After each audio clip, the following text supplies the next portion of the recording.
Buoyed by the decriminalization of their operations, small-scale miners are flourishing. We used to have a situation where we had running battles with law enforcement. Connotation, we were being labeled, there were connotations about small-scale miners as being primitive, as being backward, as not being organized. The government had in the past accused small-scale producers of fueling revenue leakages by smuggling tons of the precious metal outside the country.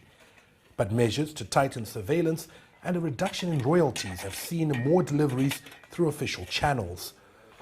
Large-scale miners still make up 2/3 of gold deliveries, but as thousands of previously informal artisanal miners enter the mainstream, there's been a steady increment in production.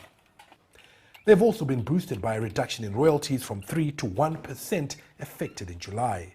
But they could up production further if the royalties, which are impacting their profits, are scrapped completely.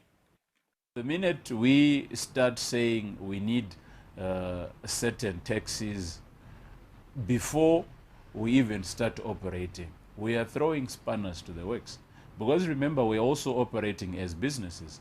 And when we're operating as businesses, over and above the royalty that we have to pay to the refiner, we also have to pay tax to Zimra. There is pay as you earn.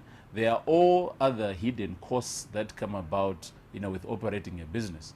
So why would we want to have that royalty in the first instance if we are going to be paying a tax that then goes to government as well?